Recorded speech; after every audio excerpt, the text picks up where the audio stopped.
పరికామని చోరీ కేసు విచారణలో ఫిర్యాదుదారుడు టీటీడీ మాజీ ఏవీఎస్ఓ సతీష్ మృతి హత్య కేసుగా పోలీసులు నిర్ధారణకొచ్చారు. స్వయంగా పోస్ట్ మార్టంను జిల్లా ఎస్పీ జగదీష్ పరిశీలించారు. శరీరంపై ఉన్న గాయాలను బట్టి హత్య అని ప్రాథమిక నిర్ధారణకొచ్చారు.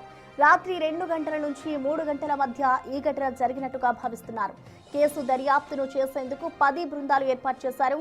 సతీష్ కుమార్ మృతదేహంపై వెనుక వైపు మాత్రమే గాయాలు ఉండటంతో పోలీసులు అనుమానం బలపడుతోంది. తల వెనుక బలంగా కొట్టి హత్య చేసినట్లు నిర్ధారణకొచ్చారు. రైల్లోనే తలపై కొట్టి కిందకు తోసినట్లుగా పోలీసులు అనుమానిస్తున్నారు. సతీష్ కుమార్ ప్రయాణించిన A1 బోగీలో ప్రయాణించిన వారి జాబితాను పరిశీలిస్తున్నారు.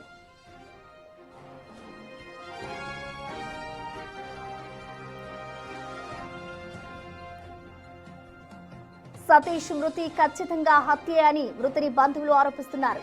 గుత్తి రైల్వే PS లో ఫిర్యాదు చేశారు. ఈ మేరకు రైల్వే పోలీసులు కేసు నమోదు చేశారు. పరకామణి కేసులో ప్రత్యర్థులుగా ఉన్నవారే తనను చంపేస్తారని భయపడేవాడని సతీష్ తమ్ముడు శ్రీహరి అన్నారు. ఇటు రైల్లోనే సతీష్ ను హత్య చేసినట్లు అనుమానం ఉందన్నారు. రైల్లో జరిగిన పరిణామాలను బట్టి హత్య అని భావిస్తున్నామన్నారు.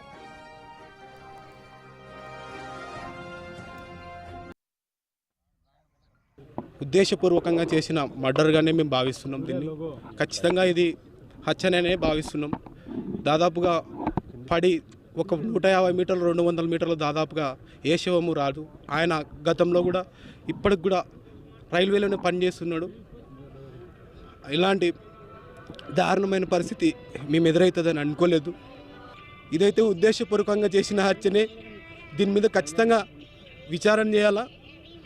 ఇది ఖచ్చితంగా మాకు న్యాయం చేయాలా. ఇలాంటి పరిస్థితి ఏ అధికారికి కూడా రాకూడదు. ఇది నిజాయితీగా పనిచేసే ఏ అధికారికి కూడా రాకూడదు. ఇది ఖచ్చితంగా చేయాల్సిన. ఇది ఎట్లా చేయాలా అనేది నాకు ఇంతవరకు కూడా 9 సంవత్సరాలు ఆయన విశేష సేవలు అందించి చిన్నగా ఇన్స్పెక్టర్గా ఎదిగి చీమకు కూడా హాని చేయని వ్యక్తి మా అన్న. చిన్న చీమకు కూడా ఏమనంటే దాన్ని కూడా సర్దుకుపోయే వ్యక్తి. ఈ అధికారుల జిమ్మిక్కు వల్ల లోక్ అదాలత్లో కేసు రాజీ చేపించి ఆ రోజు లోక్ అదాలత్లో కేసు రాజీ చేపించి హైయర్ ఆఫీసర్తో ఒత్తిడి పెట్టి కూడా మళ్ళీ తర్వాత కూడా ఎలాంటి సమాచారం ఇవ్వలేదు. అవును నీ పరిస్థితి ఏమి అని ఏ అధికారి కూడా ప్రశ్నించలేదు. ఇంతవరకు కూడా ఏ అధికారి కూడా ప్రశ్నించలేదు ఏం నీ పరిస్థితి ఏమని. ఇది ఉద్దేశపూర్వకంగా రేపొద్దున ఇతని వల్ల మిగతా ఆఫీసర్ పేర్లు బయటకు వస్తాయనే ఉద్దేశంతోనే ఇది ఖచ్చితంగా పక్కా ప్లాన్తో మర్డర్ జరిగింది. ఇంతకు మునిపే లైఫ్ థ్రెట్ ఉంటుందని ఒక మాట చెప్పేవాడు. అది ఎవరి నుంచి ఏమని చెప్పేది కానీ థ్రెట్ ఉంటుందిరా పెద్ద స్కామ్ కదా అని చెప్తున్నాడు. ఇటువంటి పై ఆఫీసర్ల నుంచి భారీగా ఒత్తిడి ఉంది. సూసైడ్ అయితే చేసుకునే వ్యక్తి కాదు. అయితే 100% ఈ ఘటనపై మరింత సమాచారాన్ని మా ప్రతినిధి యోగానంద్ అందిస్తారు. యోగానంద్, మనం చూస్తున్నాం ఇటు సతీష్ మృతికి సంబంధించి మొత్తానికి పోలీసులు అయితే ఒక నిర్ధారణకు వచ్చారు. హత్య కూడా భావిస్తున్నారు. కాబట్టి ప్రెసెంట్ విచారణ దర్యాప్తు ఏ విధంగా సాగుతోంది, డీటెయిల్స్ ఏమైనా తెలుసాయా? అసలు పోస్ట్ మార్టం రిపోర్ట్లో ఎలాంటి అంశాలు ఉన్నాయనుకోవచ్చు? ప్రసన్న, టీటీడీ మాజీ ఏవీఎస్ఓ సతీష్ కుమార్ది హత్యగా పోలీసులు నిర్ధారించారు. ఈ కేసును దర్యాప్తు చేసేందుకు సుమారుగా 10 బృందాలతో కూడా పోలీసులు దర్యాప్తు మొదలుపెట్టారని చెప్పొచ్చు. ముఖ్యంగా forensic, clues team, cyber teams ఇలా రకరకాలుగా అనేక టీంలుగా ఫామ్ అయ్యి ఈ కేసులో నిజాలు తెలుసుకునేందుకు, అంటే చంపడం అయితే చంపారు కానీ ఎవరు చంపారు, దేనికోసం చంపారు, ఎలా చంపారు అన్న కేసు దానిపైనే ఉత్కంఠ కొనసాగుతుంది. ముఖ్యంగా సిఐడి డీజీ రవిశంకర్ అయ్యన్నార్ కూడా ప్రస్తుతం చూస్తున్న పోలీస్ గెస్ట్ హౌస్లో ఆయన మకాం వేశారు. ఇక్కడే ఉండి జిల్లా ఎస్పీ, డిఐజీ ఇతర పోలీసులతో కూడా ఇక్కడే ఉంటూ ఆయన నిరంతర సంప్రదింపులు చేస్తున్నారు. కేసును చాలా ఛాలెంజింగ్ గా సీరియస్ తీసుకుంది ప్రభుత్వం కూడా. ఈ కేసులో ఏ చిన్న మైనర్ అంశాన్ని కూడా వదిలివేయకుండా ప్రతి ఒక్క అంశాన్ని కూడా క్షుణ్ణంగా పరిశీలించాలంటూ కూడా సిఐడి డిఐజీ రవిశంకర్ కూడా ఇప్పటికీ ఆదేశాలు జారీ చేస్తున్నారు. ఆదేశాలుగా కూడా ఎంక్వైరీ జరుగుతుందని తెలుస్తుంది. సుమారుగా ఇప్పటికీ కేసు రైల్వే పోలీసులు ఆధీనంలో ఉండటంతో ఆ కేసు అఫీషియల్ గా ట్రాన్స్ఫర్ ఇవాళ జరిగే అవకాశం కనిపిస్తుంది. అది కేసు సిఐడికి వెళ్తుంది, లేదంటే లోకల్ పోలీసుకి ఇస్తారని అనేది కూడా మాకు తెలియాల్సి ఉంది. ఇప్పటికైతే దర్యాప్తు మాత్రం పోలీసులు చాలా వేగవంతం చేశారని చెప్పొచ్చు. బోగిలో ప్రయాణిస్తున్న ఎంతమంది ప్రయాణిస్తున్నారు వాళ్ళ లిస్టుతో పాటు ఆయన ఎక్కిన బోగి టైం సీసీ కెమెరా ఫుటేజ్ కూడా స్వాధీనం చేసుకునేందుకు కూడా పోలీసులు ప్రయత్నం చేస్తున్నారు. అయితే సీసీ కెమెరాలు కొన్ని రిపేర్ ఉండటం సరిగ్గా పనిచేయాలని తెలుస్తోంది. అదేవిధంగా మొబైల్ ఫోన్ కూడా సీజ్ చేసి తన ఫోరెన్సిక్ ల్యాబ్ కూడా పంపించడం తెలుస్తుంది. ఇప్పటికే ఇది హత్య అని కూడా పోలీసులు కేసు నమోదు చేశారు. ముఖ్యంగా బాడీ పైన గాయాలు ఉండటం చూస్తూ ఉంటే ఇది పక్కా హత్య అంటూ కూడా పోలీసులు నిర్ధారణకు వచ్చారు. ఎందుకంటే ఒకవేళ బాడీ రైల్లో నుంచి కింద పడితే ఫ్రంట్ సైడ్ మొహానికి గాయాలు కావాల్సి ఉంది, కానీ బ్యాక్ సైడ్ గాయాలు కావడం అంటే రైల్లోనే కొట్టి ఎవరైనా కిందకు తోసేశారా అన్నది కూడా మనకు తెలియాల్సి ఉంది. రైల్లో కొట్టిన తర్వాత వెనక వైపు నుంచి కిందకు తోసేసి ఉంటే బాడీ మొత్తం గాయాలు కావాలి, కానీ అక్కడ బాడీ మొత్తం గాయాలు కాకుండా కేవలం తలకు మాత్రమే ఇంజరీ కావడంతో ఇది పక్కా ప్లాన్ ప్రకారం చేసిన మర్డర్గా కూడా. ఎందుకంటే ఇప్పటికే బంధువులు కూడా అదేవిధంగా ఫిర్యాదు అందించారు. ఏమనంటే పరకామణి కేసులో ప్రత్యర్థులుగా ఉన్నవారే మా అన్నని చంపేసి ఉంటారంటూ కూడా ఒక అనుమానం వ్యక్తం చేశారు. ప్రస్తుతం చూస్తూ ఉన్నాం, జిల్లా ఎస్పీ కూడా ఈ పోలీస్ గెస్ట్ హౌస్ చేరుకొని దానికి సంబంధించిన కేసు వివరాలను కూడా పరిశీలిస్తున్నారో చెప్పొచ్చు. ముఖ్యంగా బంధువుల ఫిర్యాదు మేరకు సుమారుగా తమ్ముడు శ్రీహరి ఏదైతే ఫిర్యాదించాడో పరకామణి కేసులో మా అన్నను చంపేందుకు కొంతమంది కుట్రపడంతో ఇప్పటికే బెదిరింపులు కూడా వచ్చాయి మాకు చెప్పాడు. ఆ దిశగా కూడా పోలీసులు ఎంక్వైరీ చేస్తూ ఎవరైనా ఫోన్ చేశారా, లేదంటే ఎక్కడైనా వీరంతా ఎవరన్నా ట్రైన్లో సతీష్తో పాటు ఎవరైనా ట్రైన్ ఎక్కారా, వాళ్ళు ఎక్కింటే వాళ్ళు ఎవరు, ఎక్కడెక్కారు, గుంతకల్లు గుత్తి 2 ప్రాంతాల్లో కూడా చెక్ చేస్తూ ఉన్నారు. పోలీసులు సీసీ కెమెరాలు కూడా పరిశీలిస్తున్నారు. ఎక్కడా కూడా చిన్న అంశాన్ని కూడా వదిలిపెట్టకుండా కేసును క్షుణ్ణంగా పరిశీలిస్తున్నారు. Prasanna. Okay, thank you Yoganand.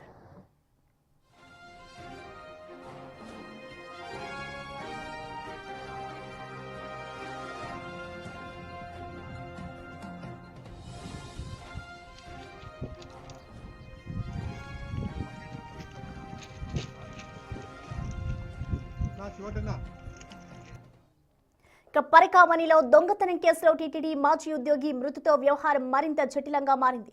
కేసులో ఒక్కసారి వాంగ్మూలం ఇచ్చి మరోసారి విచారణకు వెళ్తూ సతీష్ మృతి చెందడం ఇప్పుడు సంచలనం రేపుతోంది. మరిన్ని తాజా అప్డేట్స్ మా ప్రతినిధి దామోదర్ అందిస్తారు.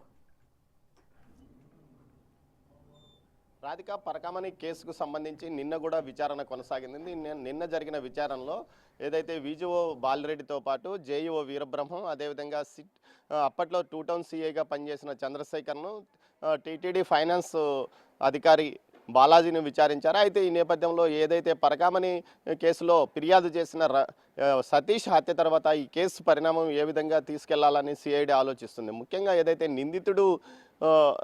ఏదైతే నిందితుడి మీద ఫిర్యాదు చేసిన సతీష్ ఆ తర్వాత రాజీ అయ్యాడు. ఈ నేపథ్యంలో సతీష్ వాంగ్మూలం అత్యంత కీలకంగా భావిస్తున్న సిఐడి, దీనికి తోడు హైకోర్టు ఆదేశాల మేరకు జరుగుతున్న విచారణ డిసెంబర్ 2వ తేదీకి విచారణ ఎట్టి పరిస్థితుల్లోనూ పూర్తి చేసి సీల్డ్ కవర్లో తనకు అందించాలంటూ కూడా హైకోర్టు ఆదేశాలు జారీ చేసిన నేపథ్యం.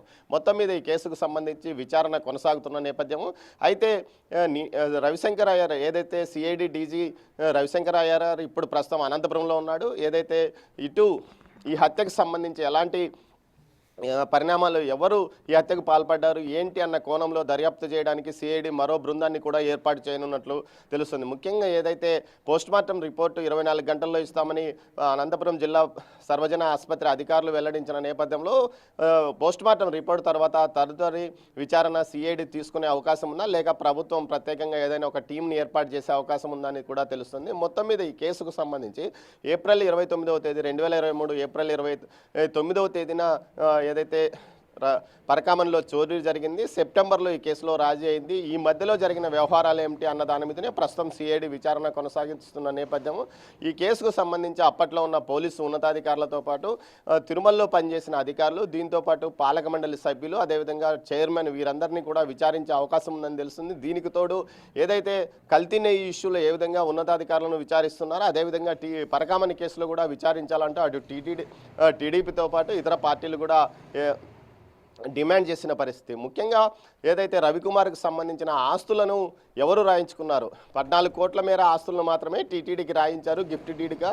ఆ గిఫ్ట్ డీడ్గా రాయించినప్పుడు స్టాంప్ ఫీజు ఎవరు కట్టారు, అదేవిధంగా ఏదైతే జయచంద్రారెడ్డి అనే పేరుతో మంగిలిపట్టుకు సంబంధించిన ఒక అతనికి ఈ ఇష్యూ జరుగుతున్న నేపథ్యంలోనే 3.55 ఎకరాల భూమిని అతని పేరుతో రవికుమార్ కుటుంబ సభ్యుల నుంచి రాయించుకున్నారు. ఈ నేపథ్యంలో ఆ వ్యవహారం ఎంతవరకు సాగింది, ఇతను జయచంద్రారెడ్డి ఎవరికైనా దళారిగా వ్యవహరిస్తున్నాడా అన్న కోణంలో కూడా ప్రస్తుతం విచారణ జరుగుతుంది.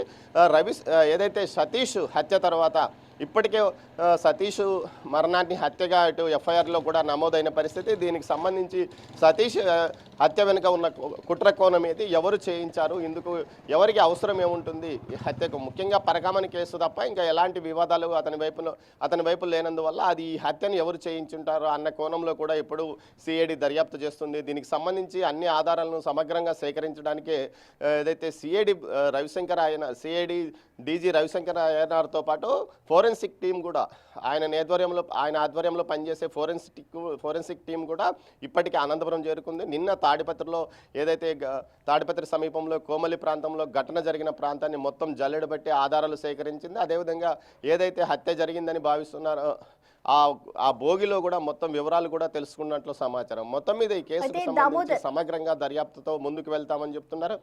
దామోదర్, ఇప్పుడు సతీష్ విచారణ జరుగుతున్న టైంలో ఆయన మృతి చెందారు కాబట్టి మరి పరకామణికి విచారణ కొనసాగుతుందని అనుకోవచ్చా?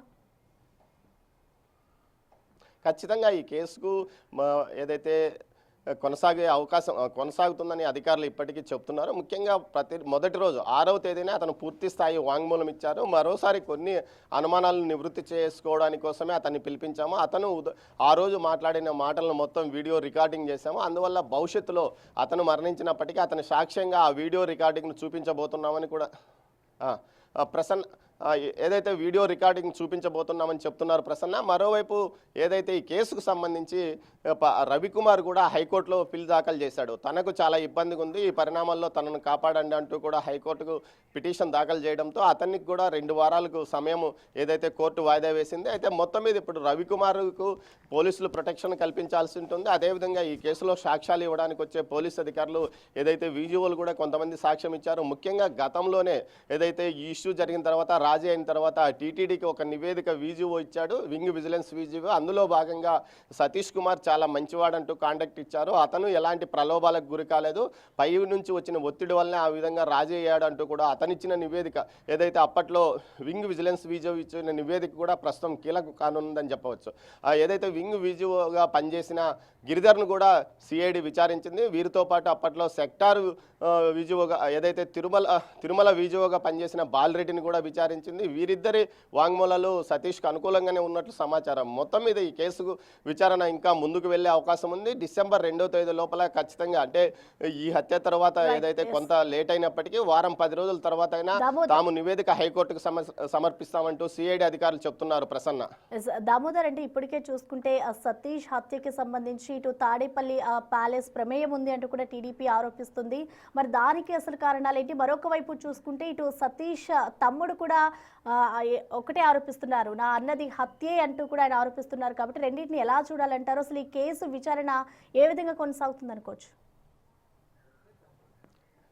ప్రసన్న, టీడీపీ నిన్న ఏదైతే సతీష్ మరణించిన తర్వాత వెంటనే టీడీపీ శాసనసభ్యుడు పాలక మండలి సభ్యుడైన ఎంఎస్ రాజు ఒక మీడియా సమావేశాన్ని ఏర్పాటు చేసి మరీ కూడా ఒక వాంగ్మూలం ఏదైతే చెప్పాడు. ముఖ్యంగా ఇది కావాలని ఈ కేసును నీరుగార్చడం కోసమే ఇది సతీష్ను హత్య చేయించారు అంటూ కూడా ఆయన ఆరోపించాడు. ఆ తర్వాత టీడీపీ జాతీయ అధికార ప్రతినిధి పట్టాభి కూడా ఇదే విషయాన్ని మీడియా సమావేశంలో తెలియజెప్పాడు. మరోవైపు ఏదైతే ఇటు స్థానికంగా ఉన్న టీడీపీ నాయకులు, తిరుపతికి సంబంధించిన టీడీపీ నాయకులు కూడా ఇదే విషయాన్ని చెప్పారు. అయితే మాజీ టీటీడీ చైర్మన్ వైసీపీ సీనియర్ నేత భూమన్ కరుణాకర్ రెడ్డి మీడియా సమావేశం నిన్న సాయంత్రం 4 గంటలకు ఏర్పాటు చేసి ఏదైతే సతీష్ను చాలా ఇబ్బంది పెట్టారు, అక్కడ ఉన్న లీగల్ సెల్ లక్ష్మణ్ రావు అయితే బూతులు తిట్టాడు. అదేవిధంగా ఓ పోలీసు డిఎస్పీ స్థాయి అధికారి కూడా బూతులు తిట్టి తన పేరును ఏదైతే కరుణాకర్ రెడ్డి ప్రమేయం ఉందంటూ చెప్పమంటూ బూతులు తిట్టారు. అందువల్లే అతను మానసిక ఒత్తిడికి గురై వేరే వారి మీద ఈ కేసు వేయడం ఇష్టం లేక అతను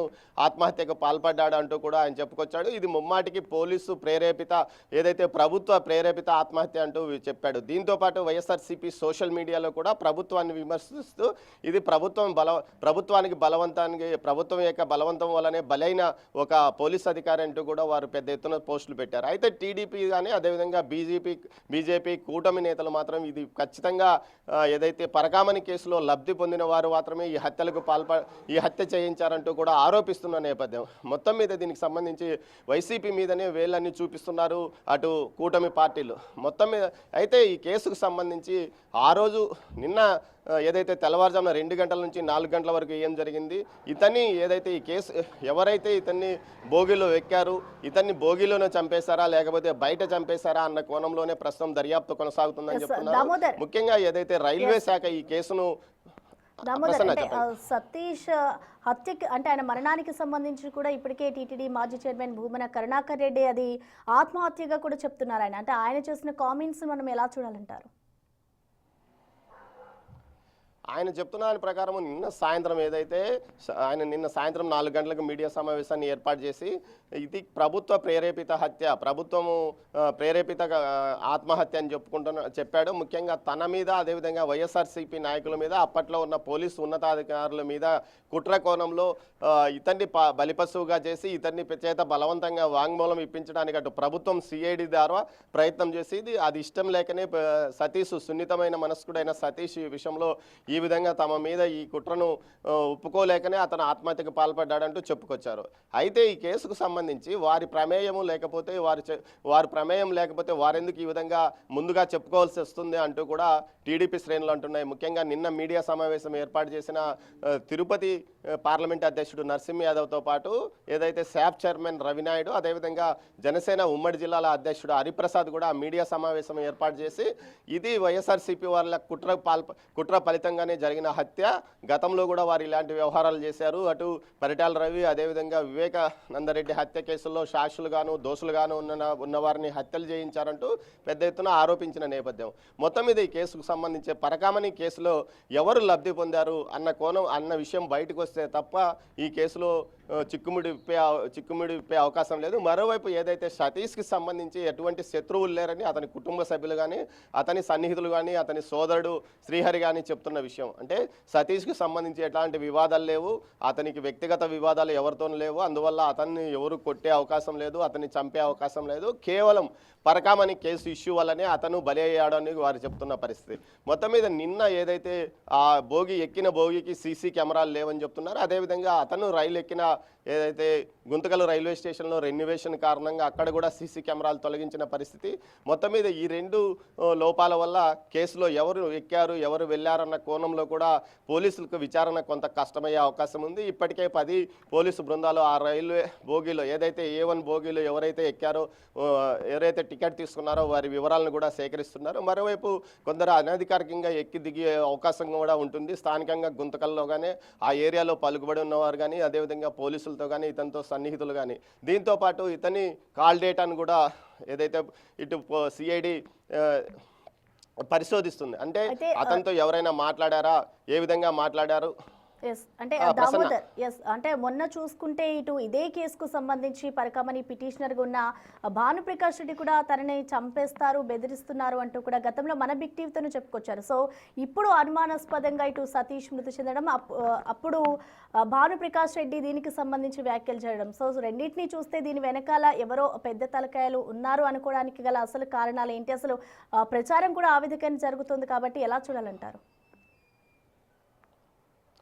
ప్రసన్న భానుప్రకాష్ రెడ్డిని తీసుకుంటే రాజకీయంగా అతన్ని పెద్ద ఎత్తున విమర్శలు చేశారు, అభ్యంతరకరమైన భాషలో సోషల్ మీడియాలో పోస్టులు పెడుతున్నారు, తనను తన కుటుంబాన్ని ఈ విధంగా కేసులో తాను ప్రొసీడ్గా ముందుకు వెళ్తున్న నేపథ్యంలోనే తనని ఇబ్బంది పెడుతున్నారంటూ కూడా అతను ఆవేదన వ్యక్తం చేసిన పరిస్థితి. అదేవిధంగా ఎవరైతే ఈ కేసులు హైకోర్టులో ఫీల్ దాఖలు చేశాడో మాచర్ల శ్రీనివాసులు కూడా తనకు రక్షణ కల్పించాలి, తన మీద కుట్ర జరుగుతుంది, తనను కొట్టడానికి ప్రయత్నిస్తున్నారు, తనను చంపడానికి ప్రయత్నిస్తున్నారంటూ కూడా హైకోర్టులోనే అతను తన ఆవేదనను వ్యక్తం చేసుకున్న పరిస్థితి. మరోవైపు ఈ కేసులో నిందితుడిగా ఉన్న రవికుమార్ కూడా ఏదైతే నిందితుడు రవికుమార్ కూడా తనకు రక్షణ కల్పించాలి, తనను పోలీసుల అధికారులతో పాటు బయట వ్యక్తులు కొంతమంది వేధిస్తున్నారు, ఈ పరిస్థితుల్లో తనకు న్యాయం జరగాలంటే ఖచ్చితంగా ఏదైతే హైకోర్టు జోక్యం చేసుకోవాలి, ఈ కేసు నుంచి తనను విముక్తి చేయాలంటూ కూడా అతను హైకోర్టుకు వెళ్ళాడు.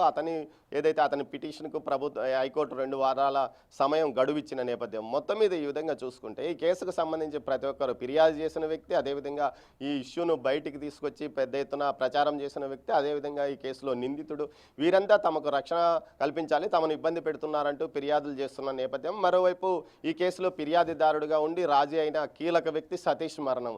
ఇవన్నీ ఈ కోణంలో చూసుకుంటే వెనక ఏదైనా బలమైన శక్తి వీరిపైన వీరికి ఇబ్బంది పెట్టడానికి ప్రయత్నిస్తుందా అన్న కోణంలో కూడా చర్చ జరుగుతుంది. మొత్తం మీద అయితే ఇప్పుడు ఎవరైతే సాక్షులుగా ఉన్నారో వారందరికీ సిఐడి రక్షణ కల్పించాలి, అదే పోలీసు ప్రభుత్వం రక్షణ కల్పించాలంటూ కూడా నిన్న అటు ఏదైతే భానుప్రకాష్ రెడ్డితో పాటు మిగతా నాయకులు కూడా డిమాండ్ చేసిన పరిస్థితి. అయితే ఈ కేసుకు సంబంధించి చాలామందిని ప్రతిరోజు పోలీసులు విచారిస్తున్నారు. అటు టీటీడీ సిబ్బంది, పరకామణి సిబ్బంది, విజిలెన్స్ సిబ్బంది, పోలీస్ సిబ్బంది, వీటితో పాటు ఏదైతే రిజిస్ట్రేషన్ శాఖ కార్యాలయానికి సంబంధించిన వారిని, అదేవిధంగా బ్యాంకర్లను, ఈ విధంగా అన్ని రకాల శాఖలకు సంబంధించిన వారిని సిఐడి విచారిస్తున్న నేపథ్యంలో వీరందరూకి రక్షణ కల్పించడం అసాధ్యమని చెప్పవచ్చు. మొత్తం మీద అయితే ఈ కేసులో ఏదో వెనక వైపు ఏదో జరుగుతుంది అన్న అనుమానం మాత్రం బయటికి వస్తున్న నేపథ్యంలో అసలు ఏం జరుగుతుంది అన్న విషయాన్ని పోలీస్ శాఖ ఈ కేసును వేగంగా, ఏదైతే సిఐడి వేగంగా ఈ కేసు దర్యాప్తును ముగించినప్పుడే వీరంతా ప్రశాంతంగా ఉండే అవకాశం ఉందని చెప్పవచ్చు.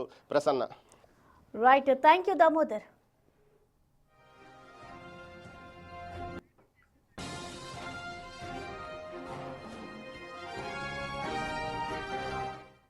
ఇక మొత్తానికి పరకామణి చోరీ కేసు విచారణలో దీనికి సంబంధించి ఫిర్యాదుదారుడిగా ఉన్న మాజీ సతీష్ కుమార్ ఏవిఎస్ఓ సతీష్ కుమార్ మృతి చెందడం ఇప్పుడు కలకలం రేపుతోంది. దీనిపై అయితే ప్రస్తుతం పోలీసులు విచారణ చేస్తూ ఉన్నారు. ఆయన మృతికి సంబంధించి అసలు కారణాలు ఏంటి, ఇది ఆత్మహత్యగా ముందుగా అందరూ అనుకున్నారు. కానీ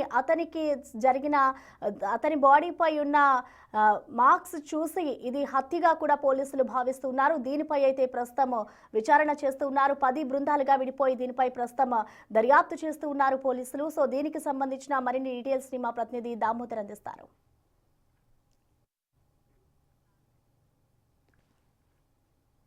టీటీడీ పరకామణి చోరీ కేసులో కీలక మలుపు తిరిగింది. ఏదైతే కీలక వ్యక్తిగా ఉన్న, కీలక సాక్షిగా ఉన్న మాజీ ఏవిఎస్ఓ సతీష్ కుమార్ అనుమానాస్పద మృతి ఇప్పుడు రాష్ట్రంలో తీవ్ర సంచలనం రేపింది. ప్రస్తుతం మనం చూస్తూ ఉన్నాం, అయితే గుంతకల్లు తాడపత్రి మధ్య రైల్వే లైన్ ఇది. ఈ రైల్వే లైన్లో రాత్రి 12:30 సమయంలో రాయలసీమ ఎక్స్ప్రెస్ ఎక్కాడు సతీష్ కుమార్. ఏదైతే వ్యక్తి టికెట్టు, అదేవిధంగా జేబులో లభించిన ఆధారాలను బట్టి పోలీసులు 12:30 సమయంలో గుంతకల్లో ట్రైన్ ఎక్కినట్టు కూడా నిర్ధారించారు. ఆ తర్వాత కేవలం గంట సమయంలోనే, సుమారుగా 1:30 సమయంలో రాత్రి ఏదైతే ప్రస్తుతం చూస్తూ ఉన్నామో ఈ స్పాట్, ఏదైతే ఇక్కడ ఒక పేపర్ పడి ఉందో ఈ స్పాట్ వద్ద మొదటి క్లూ గుర్తించారు పోలీసులు. ఇక్కడి నుంచి కూడా ట్రాక్ అక్కడ ఉంటుంది, ఇక్కడికి ఎలా దూకాడు, దూకితే ఇంత దూరం, ఒకవేళ దూకిన వ్యక్తి చనిపోవాలనుకుంటే ఇంత దూరం ఎలా చనిపోయాడు, అదేవిధంగా ఎవరైనా చంపివేశారా అనేది కూడా పోలీసులు దర్యాప్తు చేస్తూ ఉన్నారు. ముఖ్యంగా దీనిపై ఇటు రైల్వే పోలీసులు, అనంతపురం జిల్లా పోలీసులు కూడా కేసు నమోదు ఇప్పటికే రైల్వే పోలీసులు కేసు నమోదు చేసుకొని పోస్ట్ మార్టం నిమిత్తం బాడీని తరలించారు. అదేవిధంగా ఈ కేసులో ప్రస్తుతం కొన్ని అనుమానాలు చూస్తే రైల్వే ట్రాక్ అక్కడ ఉంటే ఇంత దూరం బాడీ ఎలా వచ్చి పడింది, అది కాక బాడీ ఇక్కడ పడితే సుమారుగా 30 నుంచి 40 మీటర్ల దూరంలో, సుమారుగా 50 మీటర్ల దూరంలో బాడీ ఐడెంటిఫై కావడం, ఇవన్నీ చూస్తూ ఉంటే పలు అనుమానాలు కూడా తావిస్తుంది. ఇంత దూరం బాడీ ఎలా ట్రావెల్ చేసింది అంటే ఎవరైనా చైన్ లాగి ఆ వ్యక్తిని వెంటాడి చంపారా, లేదంటే మరేదైనా కారణం ఉందా అనేది కూడా పోలీసులు అన్వేషిస్తున్నారు. ముఖ్యంగా సీసీ కెమెరాలు పరిశీలిస్తున్నారు. సీసీ కెమెరాలు ఎవరైనా అతనితో పాటు ట్రైన్ ఎక్కారా, లేదంటే అతను ఎవరైనా ఆరాధిస్తున్నారా, ఫోన్ కాల్స్ ఏమైనా చేశారనేది కూడా పోలీసులు దర్యాప్తు చేస్తూ ఉన్నారు. ప్రస్తుతం అయితే బాడీని ఇక్కడి నుంచి తరలించి పోస్ట్ మార్టం కోసం తీసుకెళ్లారు. అయితే బంధువులు మాత్రం ఒకటే చెప్తున్నారు, ఇది ఖచ్చితంగా హత్య, మా సతీష్ కుమార్ను ఎదగడం చూసి కొంతమంది కుళ్ళు కుతంత్రాలతో కుట్రలతో చంపివేశారంటూ కూడా వారు ఆరోపిస్తున్న పరిస్థితి ఉంది. బాడీని చూస్తూనే ఒకే మాట చెప్తున్నారు, ఇది ఖచ్చితంగా హత్య అంటూ కూడా వారు చెప్తున్న పరిస్థితి ఉంది. చూస్తున్నాం బాడీ మార్క్స్ ఏదైతే ఉందో చివరి కట్టారో అక్కడి వరకు కూడా బాడీ అంత దూరం ఎలా వెళ్ళింది అనేది కూడా పోలీసులు అంచనా వేయలేకపోతున్నారు. ప్రస్తుతం అయితే రైల్వే పోలీసులు దీనిపై కేసు నమోదు చేసుకొని దర్యాప్తు చేస్తూ ఉన్నారు. ప్రస్తుతం చూస్తూ ఉన్నాం బాడీ పడిన ప్రదేశం ఇది. ఎక్కడి నుంచి సుమారుగా అక్కడ అయితే మనుషులు కనిపిస్తున్నారో అక్కడి నుంచి మనకి ఏమైనా ప్రసాదం చూపిస్తున్నారు, సుమారుగా అక్కడి నుంచి ఇంత దూరం బాడీ ఎలా ట్రావెల్ చేసింది, ఒకవేళ దొల్లుకుంటూ వచ్చింటే బాడీ మీద ఖచ్చితంగా రక్తపు గాయాలు కానీ లేదా గాయం మార్క్స్ కానీ ఉండాలి. కానీ ఇక్కడికి వచ్చి ఎటువంటి చిన్న తలకు గాయం మాత్రం తగిలింది, ఇక్కడ రాయి మీద పడినట్లు కూడా లేదు. కానీ రాయి తగిలినట్టు ఆధారం ఉన్నప్పటికీ ఇక్కడ రాయిలేమీ కనపడకపోవడంతో కూడా పోలీసులు ఆ దిశగా కూడా ఎంక్వైరీ చేస్తూ ఉన్నారు. అయితే తాడిపత్రి కేవలం 5 నిమిషాల్లో మరో చేరుకోవాల్సి ఉండగా ఆ ట్రైన్ అంత స్పీడ్తో వచ్చే అవకాశం ఉండదు. కాబట్టి ట్రైన్ స్లో అయినప్పుడు ఏమైనా ఎవరైనా తోసి వేశారా, తోసివేసి ఆ వ్యక్తిని చంపేందుకు ప్లాన్ వేశారా అనేది కూడా మనకు తెలియాల్సి ఉంది. ప్రస్తుతం ఈ కేసు రాజకీయ మలుపు కూడా తీసుకుంది. ఇది ఖచ్చితంగా హత్య జరిగి ఉంటుంది. ఈ కేసులో కీలకమైన వైవి సుబ్బారెడ్డి, భూమన కరుణాకర్ రెడ్డి బయటకు వచ్చే అవకాశం ఉంది. కీలక దశలో ఉన్నప్పుడు కేసు ఇలా చంపేందుకే ఇలా ఈ నాటకం ఆడారంటూ కూడా, ఈ వ్యక్తిని చంపేశారంటూ కూడా టీటీడీ బోర్డు సభ్యులు ఎంఎస్ రాజు, అదేవిధంగా తిరుపతి సంబంధించిన వ్యక్తులు కూడా చెప్తున్న పరిస్థితి కూడా మీదంతా కూడా ఇదే చెప్తున్నారు. కాబట్టి ఇది పొలిటికల్ టర్న్ తీసుకుని దీన్ని ఖండిస్తూ కూడా ఏదైతే భూమన కరుణాకర్ రెడ్డి కూడా ఒక ప్రెస్ మీట్ నిర్వహించాడు. అందులో ఆయన మాట్లాడుతూ టీటీడీ పరకామణి కేసులో సతీష్ కుమార్ను పోలీసులు, సిఐడి అధికారులు కానీ కూటమి ప్రభుత్వం కూడా తీవ్రంగా వేధించింది అంటూ కూడా చెప్తున్న పరిస్థితి ఉంది. ఆ వేధింపులు తాళలేక ఆయన ఆత్మహత్య చేసుకున్నాడు అంటూ కూడా వారు కూడా కౌంటర్ ఇచ్చే ప్రయత్నం చేస్తున్నారు. అయితే ఈ వ్యక్తి అనుమానాస్పద మృతి అయితే మాత్రం ఇప్పుడు రాష్ట్ర వ్యాప్తంగా సంచలనం రేపింది. ఈ కేసులో కీలక ఉన్నారు కాబట్టి ఈ వ్యక్తి మృతిపై సిబిఐ దర్యాప్తు జరగాలంటూ కూడా టీటీడీ బోర్డు మెంబర్ ఎంఎస్ రాజు కూడా స్పష్టంగా ప్రభుత్వాన్ని డిమాండ్ చేస్తున్నారు, కోరుతున్నారు. దీనిపై నిజా వెలుగులోకి రావాలంటే ఖచ్చితంగా సిబిఐ దర్యాప్తు జరిగి తీరాలంటూ కూడా చెప్తున్న పరిస్థితి ఉంది. Video Prasad big TV Tadipatri నుంచి.